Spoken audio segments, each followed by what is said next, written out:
Good evening, everyone, and welcome to SocialFlight Live. I'm Jeff Simon. We have a wonderful show for you this evening. Aviation educator and creator of the Finer Points app and podcast, Jason Miller, is here. And it is just going to be so much fun talking to him. I could talk to him for days, and you just learn so much. And I also am very, very excited that SocialFlight Live has been unanimously selected by all of you as the opening act for tonight's presidential debate. So that is a prestigious honor. I appreciate that all of you have graced us with that.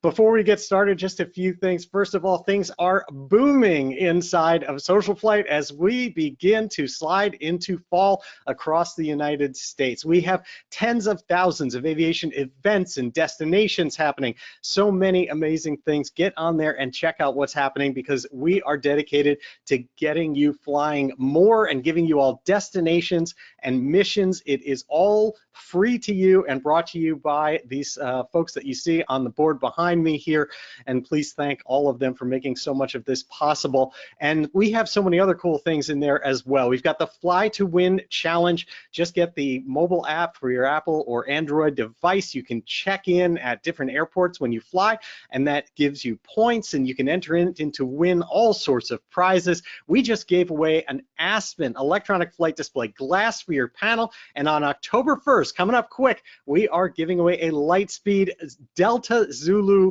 headset. That thing is truly amazing. So be sure to get in there, check it out. Even if you just check in at one airport, you are entered in to win. But if you fly to a bunch of airports, get on our leaderboard, you get extra entries to win. It's really just a fantastic way to help promote flying and general aviation as well. And we have on-demand education in our FAA Learning Center on SocialFlight. That's Wings courses you can take on your time for Wings credit. If you're a mechanic, you can get AMT Awards program credits. And if you're a mechanic with an inspection authorization, you can get your current training with legal FAA certificates directly through SocialFlight. And lastly, we have our new podcast that also is happening. And that's going to be back on Tuesday, October 8th. And that is Cockpit to Cowl, done with Brian Schiff and myself, where we take the perspective of instructor and mechanic and pilot, put it all together on a really fun show. So be sure to join us there. Tonight's broadcast is brought to us by Whip Air and their amazing Whip Line floats. And I have to tell you, as someone who has visited their location at South St. Paul Airport in Minnesota, please go check that out if you can. It is truly spectacular. The way they put together floats, especially for planes like Caravans, it's like watching an entire aircraft get built, and yet it's just the floats at the bottom. It's really amazing, and yet they do so much more there. They do avionics, paint, interior maintenance, you name it, and Whip Air is one of the reasons tonight's broadcast is here. Now, on to tonight's guest. Jason Miller is a CFII with more than 20 years of aviation experience and nearly 10,000 hours of instruction. As a member of the FAA Safety team and an instructor for AOPA's Air Safety Institute, Jason has been awarded the Western Region's FAA CFI of the Year for numerous years. He is truly passionate about developing systems that help pilots fly safer and more efficiently, which led him to create this new approach to flight training and proficiency. I can tell you, as someone who is just now starting to get exposed to it, check it out and use it. It is truly spectacular, and not just good for people who are first getting their tickets, first doing their training. It is really great to keep you brushed up and keep you an active, proficient pilot. And so be sure to check that out as well. That's the TFP app, the Finer Points app for iPhones and iPads. Using his background as a performer and experience on the flight line, Jason created the Finer Points Aviation Podcast, and that is now one of the most recognized and well-respected aviation podcasts in the world. I am thrilled to have him here with us tonight. Please welcome to SocialFlight Live, Jason Miller.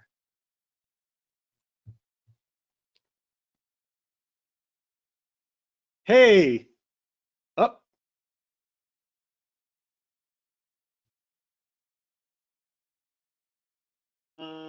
There you go. Can you hear me there? How's that? Loud and clear now. Hey, how are you doing tonight, Jason? Good, Jeff. How are you doing? Excellent. Thanks for taking time to join us here on this really amazing kickoff to the debate show. It's pretty cool that we were selected for this, huh? Yeah, that's it's a good gig. We're gonna have to be concise here. We're gonna have to get 1 hour, and that's that, because I know everyone's gonna run off and see the debate. So. Okay, listen, I want to start. I've known you for quite a while. I've been a huge fan of your work, but even with all that, I personally don't know enough about your background of how Jason Miller got to be Jason Miller. But I know there was a teaser in our opening about how you started as a performer. Tell me a little bit about how you got into aviation and what is the little teaser about you being a performer? Yeah, that's funny. Well, for me, I've never been one of those people that didn't know what I wanted to do in my life. I've always wanted to know. I mean, I've always known, and it's been just two things: music and flying. So as a young kid, there's no pilots in my family really. I was kind of the first one. My mother was a flight attendant for American, but she had retired before I was born, and my dad took some lessons, but it never seemed like flying was possible. So music was where I started. I went to college as a music major. In my high school, I was voted most musical, I think, as a senior in high school. And in any case, in my college years, just sort of floundering a bit, I started out as a music major, ended up a philosophy major, and started a band that really took off. This was in like 1991, 92, in that time frame. And the band really did well. And fortunately, our drummer was a lot older than we were, and he got our act together. We formed a corporation, and we ran it like a tight little business. We made a record. We had a record deal. We were on tour. We were playing. What was the name of the band?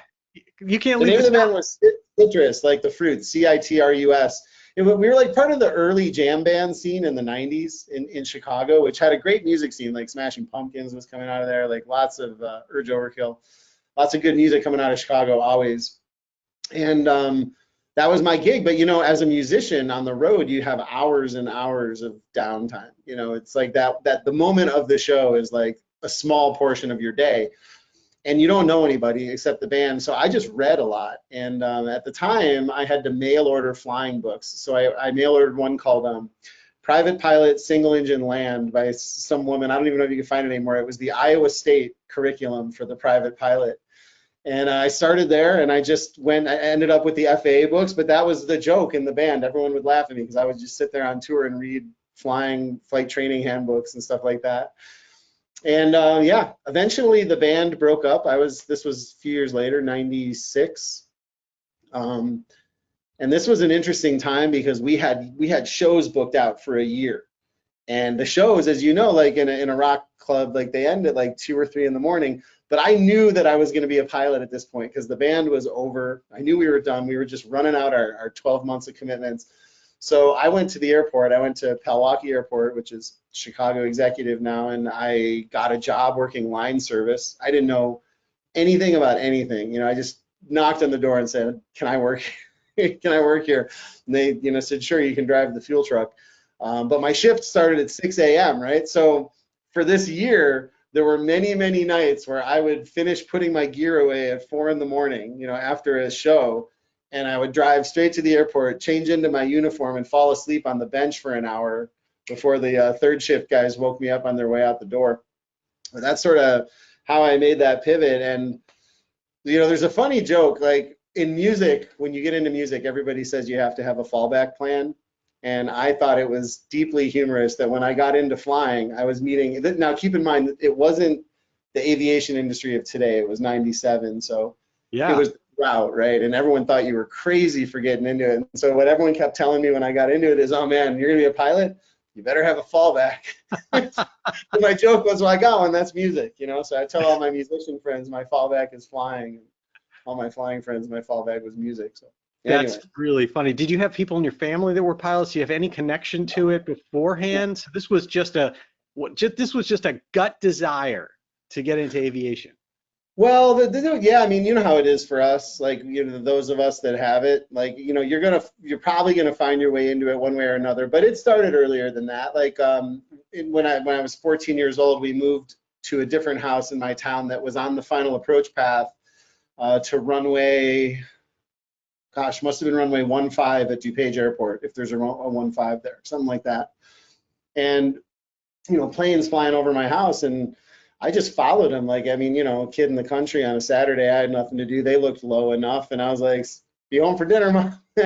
Just followed the airplanes, and I found out that a 3-mile final looks a lot closer when you're in an airplane than it does when you're on the ground, because it took me a good part of the day to find my way to DuPage Airport. And but then I knew the way, and I would hang out there on the weekends, and you meet, there's still these kind of, I don't know what to call them, like mythical figures in my head. It's like a Richard Bach novel. I met a guy named Chuck one day who was a former FedEx pilot who showed me what a sectional was, and I met another guy who let me sit in his 210, and another guy let me use the simulator. And you know how it is.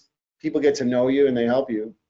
Yeah, yeah. I mean, it's, one of the things I think is fascinating is that I think maybe as a society, as a group, as an aviation industry, have such a short memory. We forget that back then, the idea, aviation, the biggest thing, if you read all the magazines, if you were looking at what the talk of the day was in the 90s and the early 2000s, is general aviation dying? Yeah. Like, what's going to happen? How are we going to replace the next generation because people aren't interested in it? That's what was happening back then. That's literally why we created SocialFlight 15 years ago, was because how can we get people engaged in flying, because they weren't, and people were selling their airplanes, and it didn't look like another generation was coming through. And here we are, and it couldn't be more different. And no one remembers that. I know. It's funny. Yeah, that's what I was saying. Is I don't. I can't really relate to people that are sniffing this industry out. It's a Achilles heel of mine. Like, when people ask me today, like, is this a good time to get into flying? I'm either going to be a lawyer or a pilot. Is this a good opportunity for me to get into it? We really don't have a common language. It's like, get into it if you love to do it or you want to do it, but if you don't. And in general, I think that's, for better or for worse, the way I live my life. Yeah, well, I mean, like you said, musician or being a pilot, like that historically was, you need to do this because you love it. Acting, music, pilot, this is something you do out of this is what you are. This is how you're going to do it, no matter how rough it's going to be. Yeah, 100%. And and even then, it's like, here I am as a flight instructor in the industry, which is kind of a strange thing to say. You've been like, that's where really my career is, and where my career has stayed and continues to exist for whatever it is now, 22 years. So tell me a little bit about that. How did you go from then getting your ticket? What was your path like to then becoming a flight instructor and finding that this is your calling? And then after that, we'll talk about kind of how you created the finer points. Yeah, sure. And it's a good segue to some of the stuff you and I were chatting about a while back. But it's like, when I moved to California, I met a different caliber of flight instructor. So the way it worked for me, how did I end up here? I was going to Embry-Riddle. I was enrolled. After the band, I thought, well, I never finished college. I'll go to Embry-Riddle. I'll finish my degree, and I'll be an airline pilot and just get on board like everybody else. And when I got my private, something sort of snapped in me where I wasn't sure I wanted to be an airline pilot. And this is where, by the way, I think the line service job was so important for me, because at Priester Aviation, where I worked, our entire Gulfstream 1 flight department was manned, or like staffed by old Eastern airline pilots, right? You've never met a bitter pilot until you've met like a 52-year-old Eastern airline pilot, right? I mean, these guys were like, like, kid, you don't know what you're doing. Like, this is stupid. You're a moron for getting into this. Go back to music. You got a better chance. I mean, it was like, all these guys were left high and dry, and like late in their lives. So I was aware that it wasn't a guarantee, even if you get in with an airline. I learned pretty early on how it works. You get a seniority number. The number's tied to the airline. If the airline goes under, you're in the, you go to the back of the line somewhere else. So as I started to learn this stuff, I got my private, and I realized I better call off Embry-Riddle. It was like 2 weeks away from time for me to show up there. And my bandmate from Chicago had moved to California and said, hey, I have a room for rent. And so I moved to the Bay Area. That was just randomly how I ended up there. But when I got there, I realized that in the Bay Area, and I still believe this, it is kind of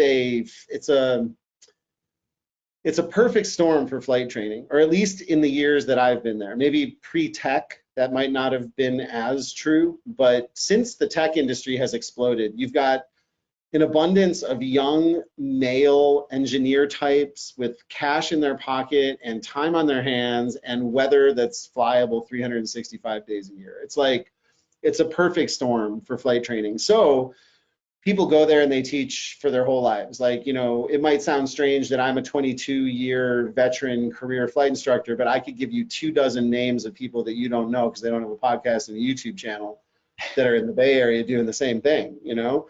And so when I got there, I met my mentor, Richard, and I realized, you know, on paper, I hired him for my instrument rating, but he was kind of sadistic and honest, and he was an old Air Force guy. And, you know, he used to give me a lot of crap about it, kind of like, you know, like, I can't teach you how to fly instruments, you don't know how to fly the plane. You know, this kind of stuff, right? Little wax on, wax yeah, off. Right? And because all my friends were on the fast track to the airlines, none of them had time or patience to deal with an old guy like that. But I was kind of loving it. I didn't really know what I was going to do with flying. I was living on my sailboat after I moved out of my, that's kind of a long story, but after I moved out of my guitar player's house, I rented a boat and I lived in the marina during flight training to keep the costs down. And I love those years. Speaking of cash in your pocket, I was living on a boat, I was working 2 jobs, everything I had I spent on Richard, and I was flying, you know, 3-4 times a week, then renting planes. I just kind of dove into aviation and loved it. And I learned so much from him, and just him and Lou Fields and Mike Corkland, just all these folks that are my senior, whatever that was. I'm getting into this. This is like 1998 I'm describing, but the guys who were like teaching 85, 86, you know, through the 80s and the early 90s. Anyway, I just learned a lot from that generation, in particular from Richard. And so because I wasn't on a fast track to the airlines or anything, and I was truly just wanting to get good, I kind of had a sense, looking at the market in the Bay Area, that I could teach forever and be just fine with that. You know, and you see it. You see examples of it all around you. I'm sure there are other markets like it in the United States, but there aren't that many. You know, right. You can do it in Southern California, parts of Florida that I'm aware of, maybe Scottsdale these days.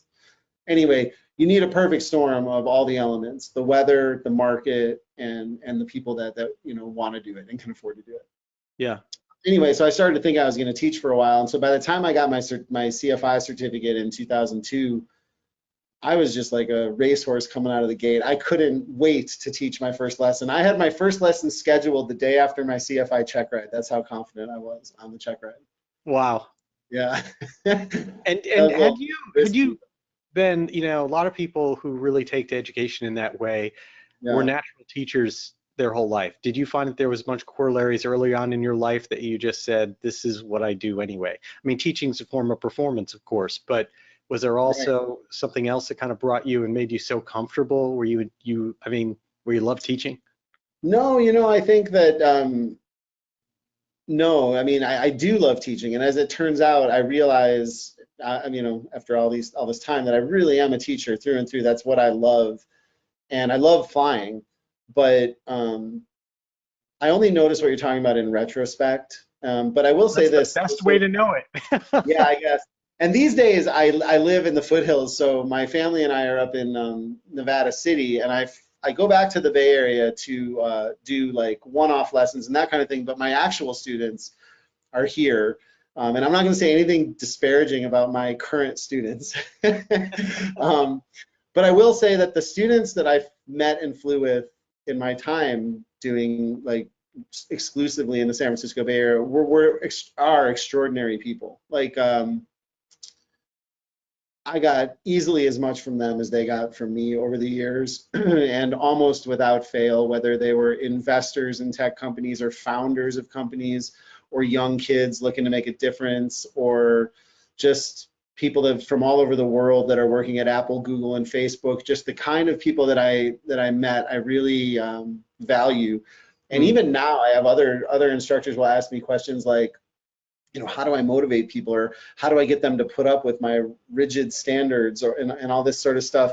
And I only now know what they're talking about because I live in a smaller place, and the students are sometimes less motivated than others. But this is not a problem in Silicon Valley. Like, you could just fire. I mean, there's so many people that want to fly. Like, there's no issue with, are you going to be at the lesson, or, are you motivated to really finish this, or that kind of thing? Are you going to start and then stall out? That's very uncommon. It's a lot of type A personalities that if they start it, they finish it, they want to do it to the 10th power, not the second power, that kind of thing. I think there's a general tendency always to look back at the glory days, to say things are different now, things have changed. How much do you believe we have a very real change of what's happening now to, let's say, back in the early 90s when we were learning how to fly and things like that? And the reason I asked, the specific thing I'm asking about is, I seem to remember it was almost the norm to have people that were far more experienced that did it part-time. I mean, my primary flight instructor was a guy who his day job was being a state trooper. And he was an amazing primary flight instructor, just had this steely confidence and this way to let me get to the very edge of screwing up. I mean, I knew exactly how far to go down the runway when the plane wouldn't lift off, going like, so you're going to lift up the flaps? Whatever, versus now where the industry always talks about we're just churning through CFIs. What's happening? Well, I think to some extent that's cyclical. The short answer to your question is that there's two things that jump to my mind. I mean, one is FAA cycles, how the FAA interprets the training standards and how that changes on a kind of long phase, like very long wavelength. And then there's the cyclical market, when the airlines are sucking CFIs up, none of them stay very long and they're all gone. And then there's periods of drought where the CFIs will hover in that position for, say, 3-4 years before they can move on. And I think those are two separate cycles, but I think that's part of it. If you look at, it shocks me sometimes. If you go back and look at the airman statistics from 1980, I think it was 980 or maybe 990,000 active pilots, right? Just rounded off to 1 million pilots. Today, I think we have somewhere just north of 200,000. So can you imagine what it would feel like if this industry was more than 4 times the size it is right now, the number of pilots that are flying? And the problem, I feel like in some ways, I don't want to sound like the old guy in the room, but I'm the old guy in the room, and that's just the way it is, but it's like what happened in the 80s was there were so many pilots, they were doing ridiculous things, kind of like what you're saying is like, where's all the experience? Or they're crashing, and it was so egregious that it brought the whole industry to a grinding halt. And I think it was 86 where Cessna was like, we're out, we're not making planes anymore, there's too much liability. And it brought the entire party to a grinding halt, like someone just stopped the record machine. And so when I came into it in 97, it was like the drought years.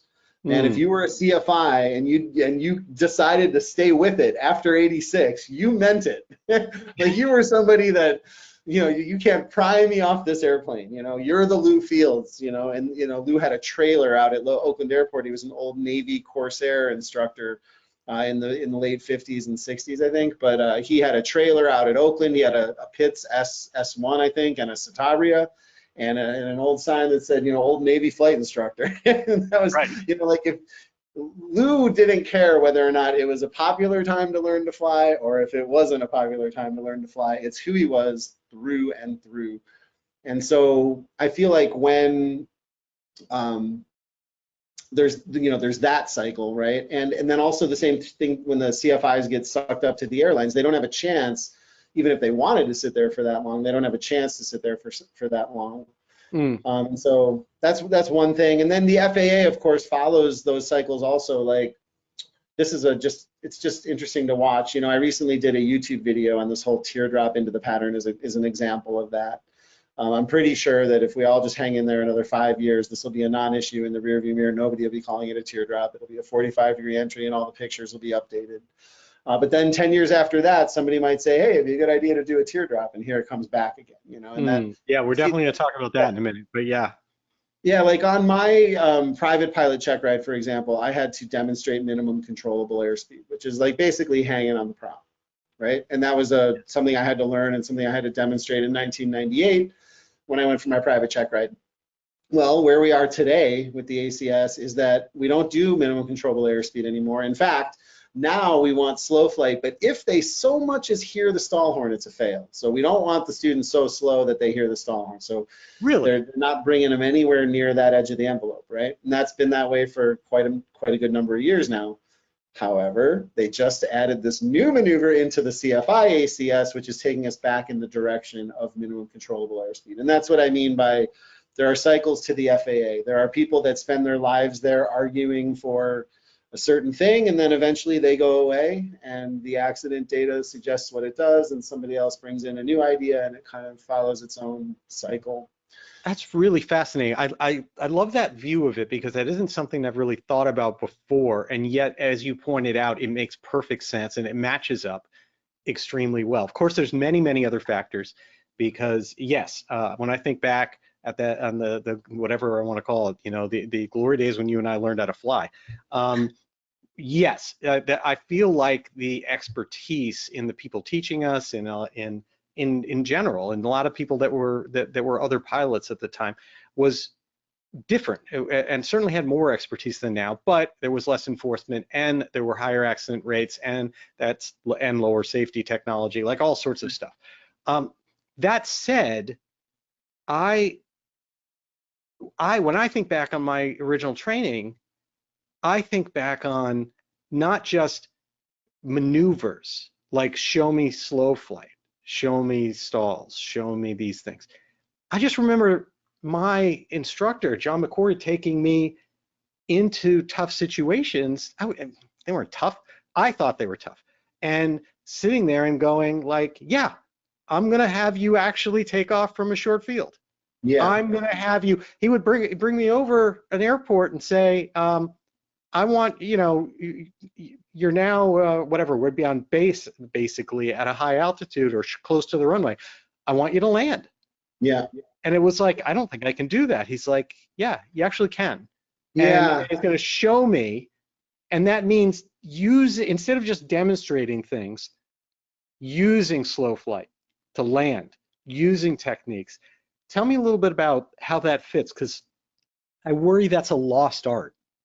Well, it just reeks to me of somebody who's really comfortable in the airplane. You know, somebody who spends a lot of time in the airplane, somebody who has butt time in the seat, who's confident teaching those edges of the envelope. You know, even, you know, I mean, like, look, like, even if you're doing a lot of airline flying, doesn't mean you're comfortable in a light airplane exactly. You know, those are two sort of separate skills you have to maintain. And I've run into this with our airplane camp trips that we run, where I'll think of a pilot in my mind who's like, you know, so experienced. We used to fly together, you know, 7 years ago, and they've got so much time, and they've been flying for Delta or whatever. And I finally could reach them, and they're like, man, I haven't flown a light plane in 6 years. Like, that's not, or, you know, so, or I only fly the light plane once a month, you know, with a guy that I only charge $40 an hour because I'm really busy, and I don't, you know, you know what I mean? I'm like not really engaged with it or with him. So when you describe the CFI that you're mentioning to me, that's a CFI that's working regularly, that's comfortable in the airplane, that has done it so many times that they know, like, you know, it's not all that hard to figure out a training airplane, really. Like, it's a pretty forgiving environment if you've got enough hours in it, you know. And so it's important, I think, for CFIs to you know, A, show people the edges and the envelope, but also B, kind of fold their arms a little bit and say, what are you going to do about that, Jeff? You know, and that takes like a certain amount of confidence. Do you think that we can, I mean, I guess the question is there value to it, and what can we do to get it back? And I want to be really clear to everyone listening, when we use a term like edges of the envelope, I don't think that this was the perception of a student, right, of a primary student. I don't think we were ever near an edge of an envelope. I just think we were farther than I think people usually do things today. Yeah, I mean, I think it's just like they were teaching to areas that were like, yeah, if you need to get down and you're here, it's actually quite easy. I want you to be comfortable with it. Yeah, exactly. And there's so much meat in what we're talking about right here. So there's two things I want to say that may seem contradictory, but I want to give a fair shake to the people that would probably voice the other side of this also. But firstly, let me say that yes, I think it does add value. All of those exercises, all of those maneuvers, I call it skill building. It's like, just like when you see a guy about to go up and hit in a baseball game, he's swinging with two bats, right? And that's just to make it feel heavier, so that when he goes up there and swings with one bat, it feels easy, and there is some of that. And so, like, for example, in our ground school app on the flight lesson side, I still include stall exercises, minimum controllable airspeed, coordination rolls, the lazy eight. None of those lessons are on the actual ACS. No one's going to go get tested on those things. But I put them in our app so that CFIs and students who are using our product around the country would know that this is stuff that I would show you. These are maneuvers, like you're saying, that I think have value, and that to the extent the CFI is comfortable, this is stuff that you should practice and it'll make you a better pilot. And where you draw that line is maybe what the other side of the table might say, is that this is an important line to recognize in training, and the reality is the closer you get to the envelope without hurting anybody or anything, the better the training is. The problem with that is sometimes it becomes so dangerous that you introduce accidents in the training environment. Mm-hmm. An example that pops to my mind when I say that was just before COVID, I was touring around with the Air Safety Institute. I was doing the flight instructor renewal courses, and so I'd meet a lot of CFIs who'd been CFIs for a long time. One of them told a story about a guy at their local school who had a Citabria, and he would always make the student perform a forced landing, essentially. He would say your engine failed, and when the student would do the carb heat and check the fuel and do everything they're supposed to do, he'd say, no, didn't come back, still failed. What are you gonna do? And fold their arms, what are you gonna do? And he would actually get them to cross that bridge in their mind and land the aircraft in a field.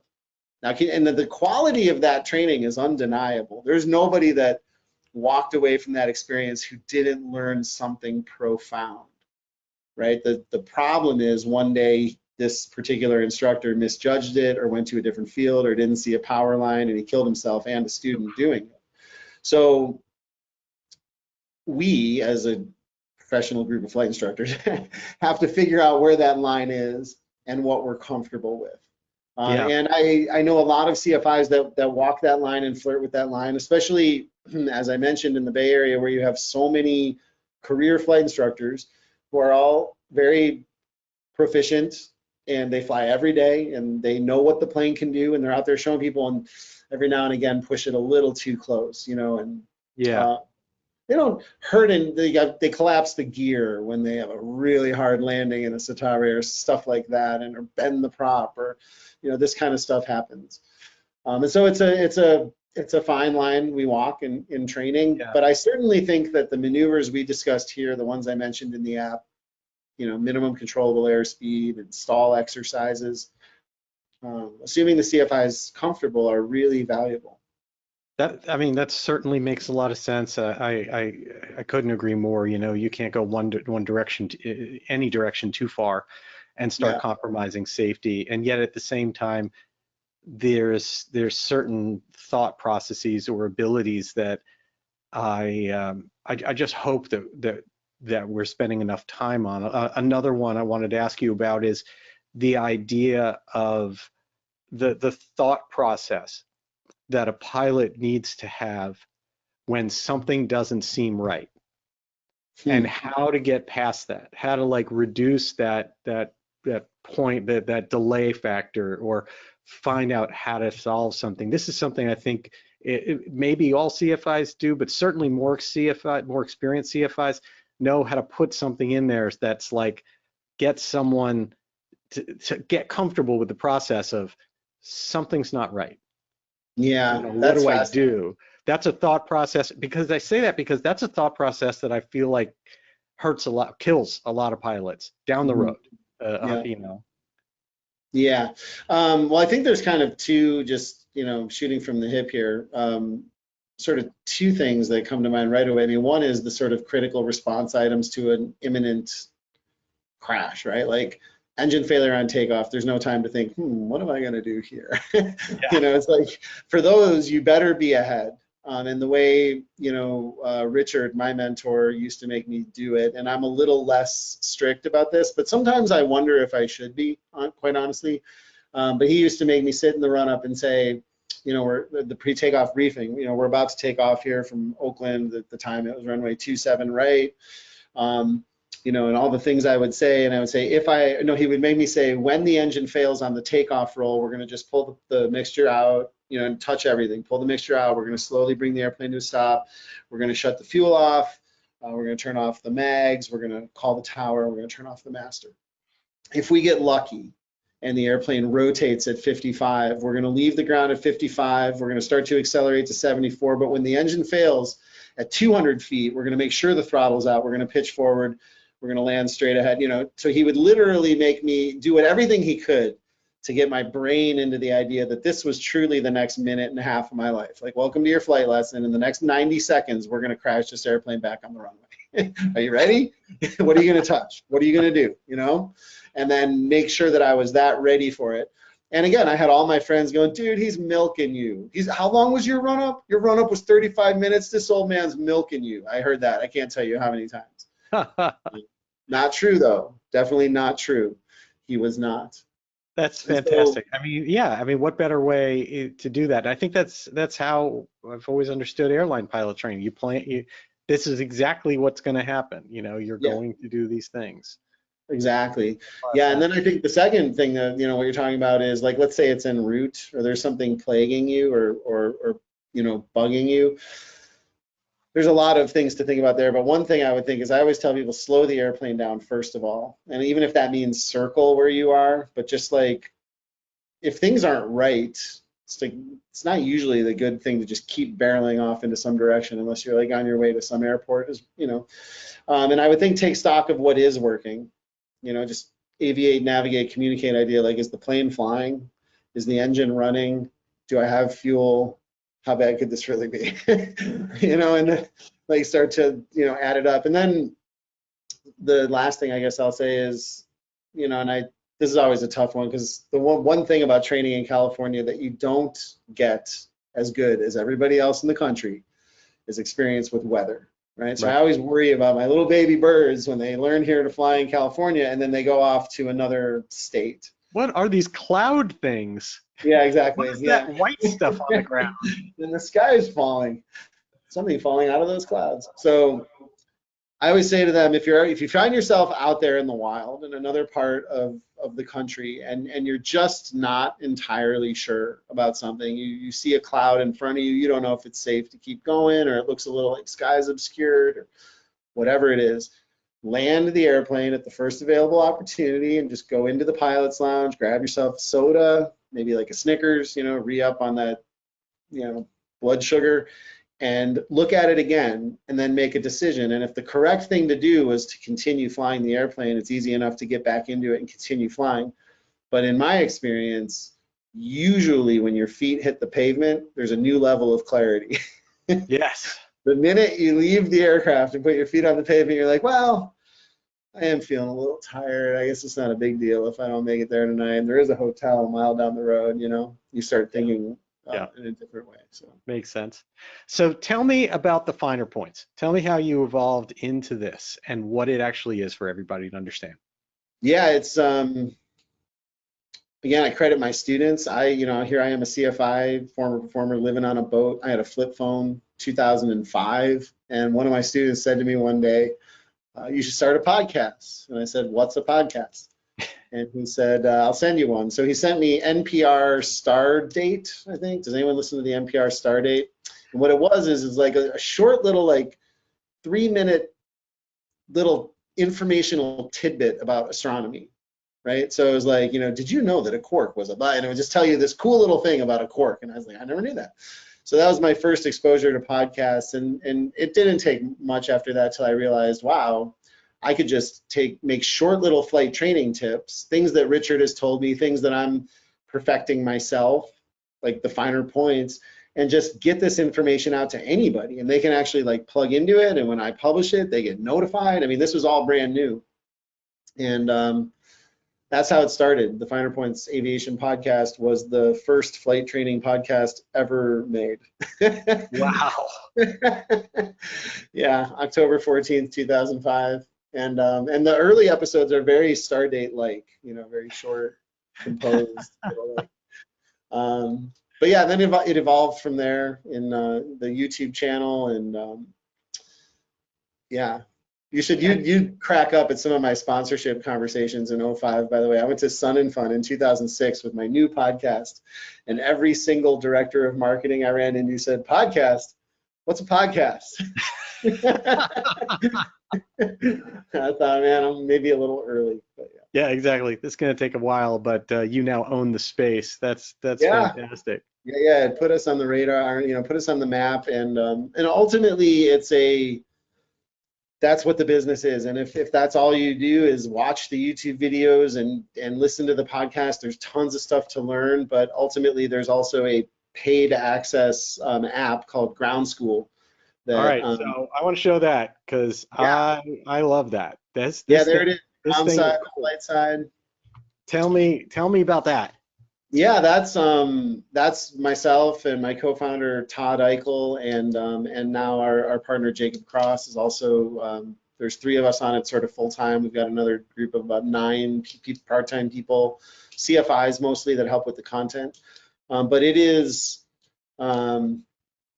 really like taking lessons with me. So like the idea behind it is, if you are taking lessons anywhere in the world really, and you just want to know what it would be like to pop into California and take lessons with me, that's what the app is. Of course, there is ground training and written test prep and all of that, but I think where the app really excels is the Finer Points, really, at the end of the day. And it's not called that, it's called Ground School by the Finer Points. But there are, for example, in the instrument course, and there's 2 courses in there, but we do these things called scenarios where we'll fly an entire flight point to point.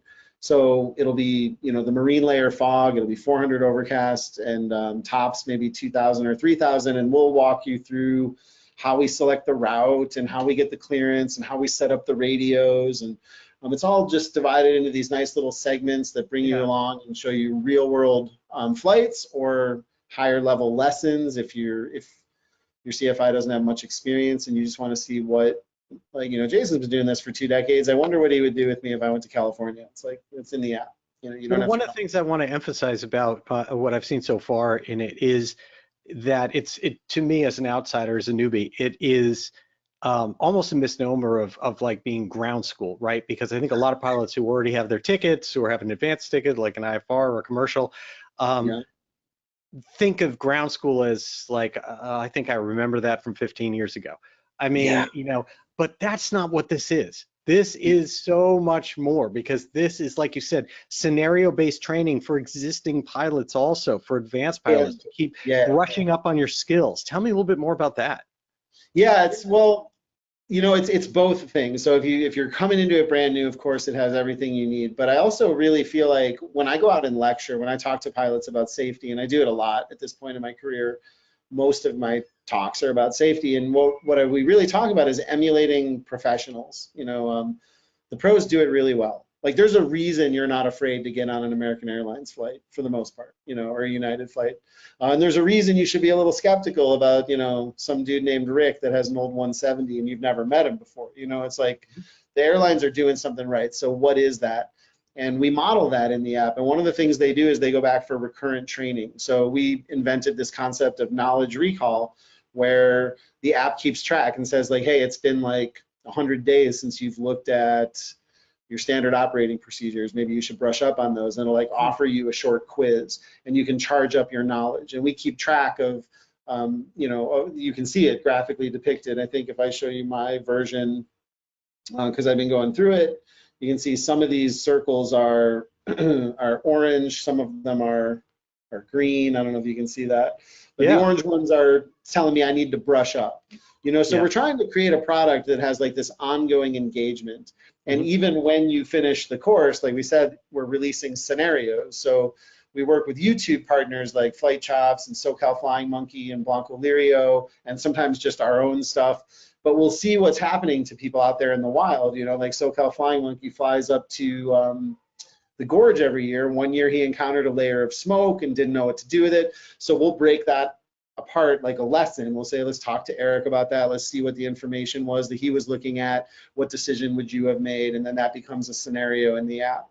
And we're always looking for ways to help pilots emulate that airline model more. How do we keep you in a sort of ongoing, engaged with, I don't want to say training, but engaged with proficiency in an ongoing way after your training? No, that really makes sense. And you do something else in it that I want to point out, and that is you get into specifics. A lot of programs are incredibly generic, and yet as a pilot, you can't be generic. You need to be specific with your aircraft, your V-speeds, your numbers, your everything. And you don't stay generic. You teach people how to be specific. It's maybe not the aircraft that they're going to fly, but it's an example of how to be specific. Tell me more. Yeah, that was a tough. That's a conscious choice and a somewhat tough choice. Although I think people get it for the most part. But yeah, you look at other training programs, or I did, and they'll talk about an electrical system, and they'll say, what's a primary bus, or what's a master switch, or what's a, and it's hard to prep somebody for an oral if you don't really know. Are they flying an airplane with a 24-volt system or a 14-volt system, or does it have a generator or an alternator? So we realized pretty early on that we wanted to plant a flag and say, we're going to use a Cessna 172S for this course. We're going to give you the POH, and we're going to teach you the level of depth you're going to need to know any airplane to succeed in this world. Now, we gambled on the 172S because, of course, most people are training in a 172S. But even if you're not, it kind of doesn't matter, really, because we're able, for example, like a support ticket came in this morning where some guy, the question on an oral was, in our oral, we have this, or in our product, we've got this oral simulator. And I don't know if you've seen it, but we've developed this ability to chain questions together so that we can kind of create a conversational tone. We can say like, tell me about the engine on your aircraft. And then the next question can be, does it have a fuel pump, or how many fuel pumps does it have? We don't have to reestablish the context, Right. They're all chained. And that was the question. It was, how many fuel pumps does your engine have on this aircraft? And the guy complained and wrote in a support ticket and said, how could I possibly answer this? I don't know what airplane you're talking about. And he was obviously new to the app, and he jumped right into that oral section. So we kind of had to explain to him that we could never ask you a question like that if we didn't commit to the plane. And what we're trying to show you is a question like that is totally fair game on your oral. Yes. Right? Like, so what I want him walking away knowing is the examiner might ask him on his oral, how many fuel pumps are on your airplane? That's the most important part. We're trying to show the level of depth that you have to go to. Right. And then I honestly do believe there's a value in learning a plane through and through. It's almost like a skill in itself, like a micro skill. How do you learn an airplane? Mm-hmm. It makes sense because, like you said, that's what you're going to get hit with. You're going to get hit with a lot more specific because during your practical, during your oral, when you're there with an examiner, it's going to not just be this aircraft. It's going to be questions about this exact aircraft that you're about to go up in. Right. Yeah, and so that we definitely now in the instrument course we had to choose two airplanes because we wanted one. So we do the 172S that we use on the private course because everybody knows that, and then we introduced the G1000 system with the GFC 700 autopilot. Yep. So once we've taught you those two planes, or really just the addition of the avionics, the G1000 avionics suite and the new autopilot, then when we publish a scenario, it could be either one. So some month we might show you, here's what it looks like to fly point to point from Monterey to San Carlos in the G1000 with an RNAV approach at the end, GPS approach at the end. And then in another month, it might be, here's what it looks like to fly from Modesto to Santa Rosa in the standard panel airplane and just fly an ILS. And the idea is we want people to be kind of ambidextrous, or at least understand what's happening in both. Got it. It's very cool. I really like that you're doing that. I want to dive into at least one real kind of like hot topic, and it seems like right now there are a few things blowing up the internet when it comes to general aviation more than pattern entries. This this is the thing of the day that Oh boy. is kind of blowing everything up. And one of the topics, my good friend Brian Schiff has also been talking about it. You've been talking about it. Everyone's going crazy about it. Tell me about kind of what's going on with pattern entries and this thing that people are debating about teardrop entries. It's why on earth is this the hot thing? I think the short answer to that question is probably FAA, to be honest, is just because they call it a teardrop and they have such a large number of users, and it made a lot of sense for them. Like I don't mean to blame them entirely, okay, so let me just, this is the public show. No, but if they're going to draw entries, right, like all sorts of products. Imagine you're them, right? You have to end the route somehow, right? You have to, that pink line has to end at the airport in some fashion. So some engineer said, well, we should put them on the 45 to the downwind here. So we should hit the point and then we should fly out and make, oh, look at that, the FAA makes this shape. Let's just do that shape. Hey, that kind of looks like a teardrop. Let's call that a teardrop. And they decided to call it a teardrop. Nobody before them called it a teardrop. The FAA didn't call it a teardrop. Nobody else has called it a teardrop. They call it a teardrop. So many people are out there using it. They're just tapping this teardrop thing. It becomes part of what my friend calls the tribal knowledge of aviation. It becomes part of the vernacular of CFIs across the country, and it never hit my radar. It started, I think Brian Schiff was the first one day said to me, have you seen people doing this thing? It's like kind of a new thing. Like this was somewhere in like, when did this like 2012, 2013, something like that. So it's the last 10, 11 years. It's like starting to percolate its way through the national airspace system. And I fly at towered airports mostly, so I was like, oh, I don't know what you're talking about. I've never heard that before. I never heard teardrop, right? It was always enter on the 45. No, the only teardrop is an IFR hold entry, right? That's the only legal term. So unfortunately, that's the way this industry works. It got lodged in the minds, and it got, enough people hear it on the radio, enough people are tapping it on their iPad that they think, it should be called a teardrop. And my point in the videos that I made, and I was a tough series. I had some really great CFI quit me this morning. I don't know who he was, but all he did was send in a support ticket. He had more letters behind his name than I've ever seen before. He was in the CFI and everything under the sun, and he basically just said, everything you said is rubbish. Delete me from your contact list. Like, that's it. He's done with me. He quit me, period. You got canceled. I think he accused me of not having enough experience first. Then he quit, right? So, but yeah, this is, look, so tell me, what's your opinion on these, on that entry? What's the line for you? And to be clear for everybody, right? You're talking about coming in, going out on a 45 basically, and then reversing course. Well, so my issue with the word teardrop is that there are at least 3 different pictures that people paint in their mind when you say that. And I was able to demonstrate that in the video series through the comments. The people yelling at me, it was great. They were yelling at me, but they were yelling and they didn't realize that they were actually proving the case, right? So when you say I'm teardropping on the radio, or teardropping into the 45, or teardropping into the downwind, those are all different shapes, different positions in space. So really, my point is the emphasis should be on the 45. FAA, if you're listening, you just need to retitle this the 45 entry. Okay, so it's either, it's not a teardrop, it's a 45 entry. And just maybe have the line, like do what Garmin does, have the line end at the airport and just start a new line out there on the 45. Like let the pilot figure out how they're going to get out there.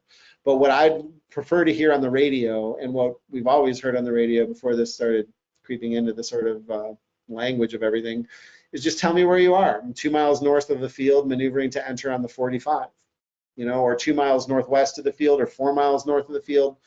One of the CFIs, we have a thing called a CFI club, and it's free for anybody that cares to show up. It's like a once a month Zoom call, and everyone gets free access to our app.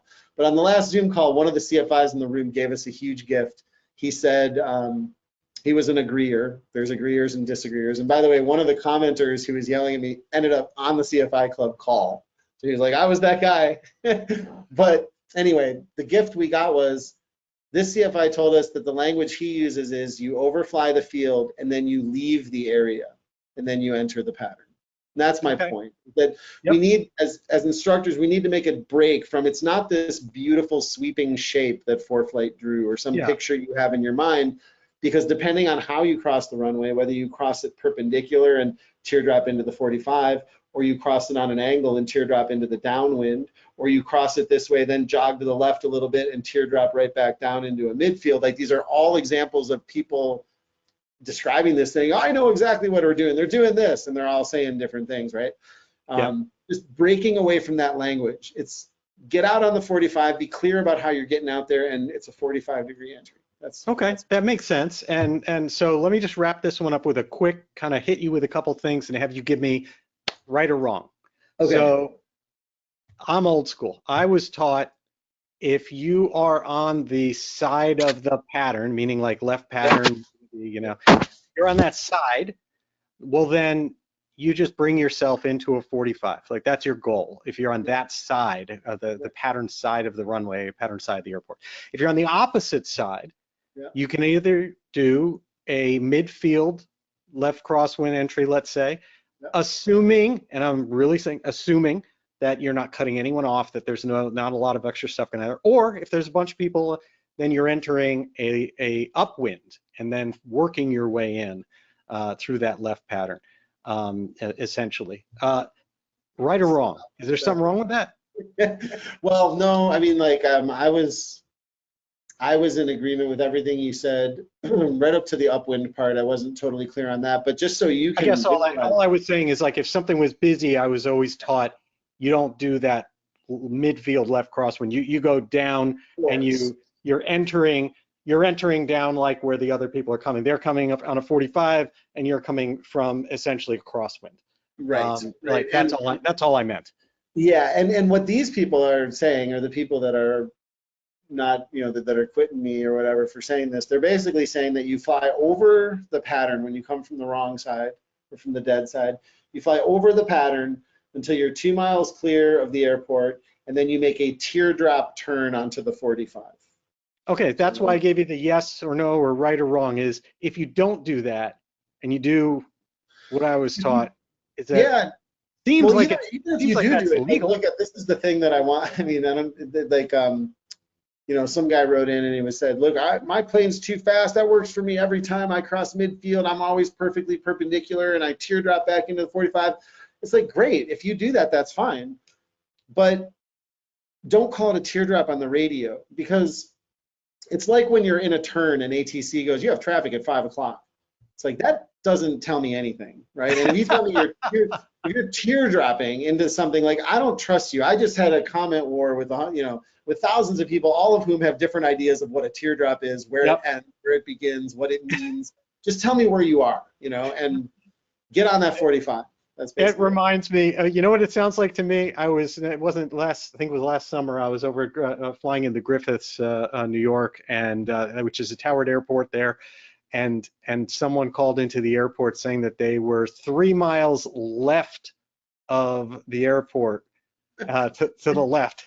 And the controller kept trying to clarify, and they kept saying, like, what don't you understand?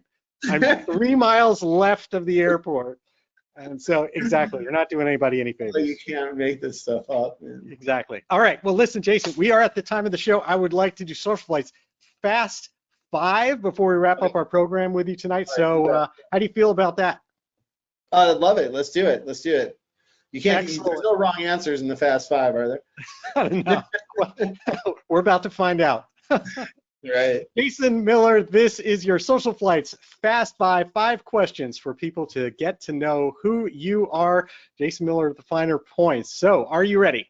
Yes, I think.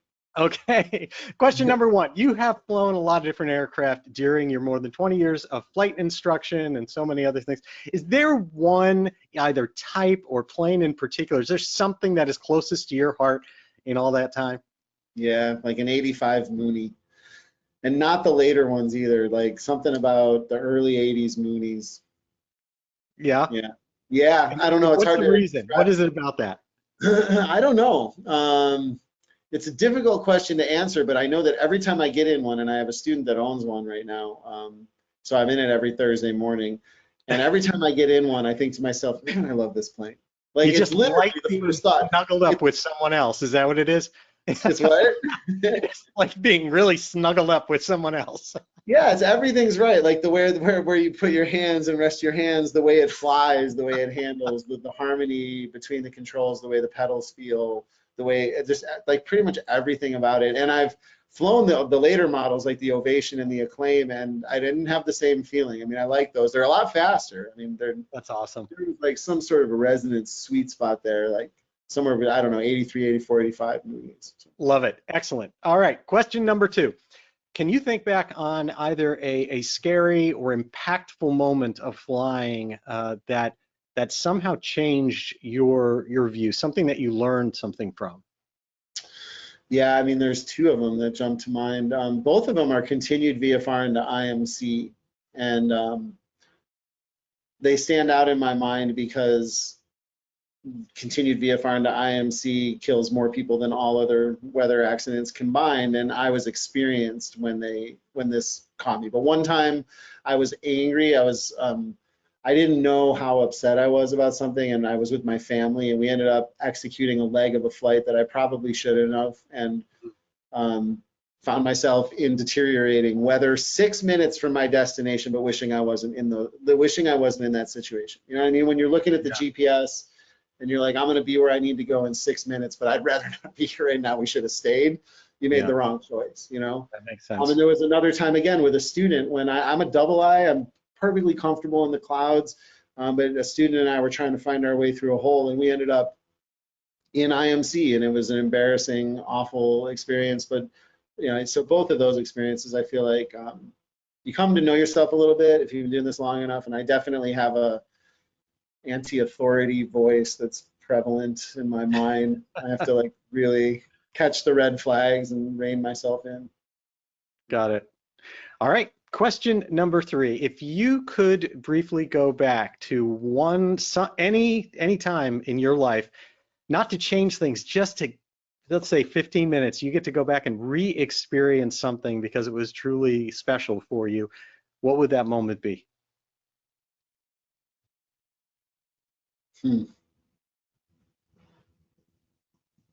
a really good one. I think it would be my instrument check ride with Lou Fields. You know, the guy that I was telling you about, the Corsair instructor. I didn't get enough of Lou. You know, when I met him, I think he was already 85. He lived to be in 93 or something like that, 92. But what a special man. And if I had a chance to spend any more time with Lou, I probably would have done that. So my instrument check ride was a great day. I got the whole day with Lou. Wonderful. All right, question number 4. If you could go back and give some words of advice to your younger self from either your teens, 20s, whenever you want to go back to, what would you tell your younger self? At the 5-year mark, don't quit. The theme of my life, Jeff, has been I'm a little too early to think. Like with the band, for example. Not that I want to be a musician, but had we hung in there for another 3 or 4 years, it would have been a whole different situation. You know, Wow. We were a little early. We were 3 years before Dave Matthews, 3 years before Fish. You know, we just needed to hang in there a little longer. And the same with like the podcasting and YouTube. I mean, I started the podcast in 2005 and the YouTube in 2007. So right around 2011 and 12, I was in a pretty stiff burnout. You know, that was a lull for me, but that's when the world discovered YouTube, 2012, you know. So again, it's just a little too early. So yeah, I think about that a lot, and I am I don't know what the right word is, but I really force myself in my later life to just follow through with everything and have faith that staying that the world will catch up to you. Yeah, just staying true to it and not doubting, especially in the 5th year. All right. Well, our last question on SocialFlight's Fast 5. Question number 5. If you could choose anyone, alive or no longer with us, anywhere in the world, anywhere in history or present, to spend an evening with, to get an opportunity to be with, who would that be?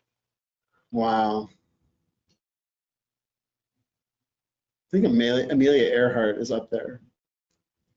You know, I think about her last flight a lot, and I don't know if it's because she left from Oakland, you know, and I spent so much time there, and that picture of her flying over the Bay Bridge when the Golden Gate was being built, and like it's just this classic time. But her fate seemed so certain. It's like what motivates you? You know, that's a lonely, I mean, it's romantic. We all think about it, but for like even describing a moment like being in the clouds, wishing you weren't there, you know, or I was talking to JP Schultz, the candorist at Oshkosh, about flying around the world. And, you know, when you're really up against nature and the elements in a machine and you're not sure you're going to make it out, it's like one of the loneliest feelings on Earth. You know, you're not even on Earth anymore. You're connected to nothing, to nobody. You're in a flying machine somewhere between Earth and God. It's lonely. So just knowing what really lit her up and motivated her, and she would certainly be like, I guess, one of the pilots I'd want to talk to. Absolutely wonderful. Well, Jason, thank you so much for joining us here on SocialFlight Live. I am grateful for your friendship, everything you do to support general aviation and keep educating pilots in such wonderful ways and helping us all along the journey. The app, of course, the TFP Ground School, the Finer Points, the podcast of the Finer Points. Everyone should go out there and check that out. And again, I really appreciate you coming on this evening and helping us with our debate opener here on SocialFlight Live.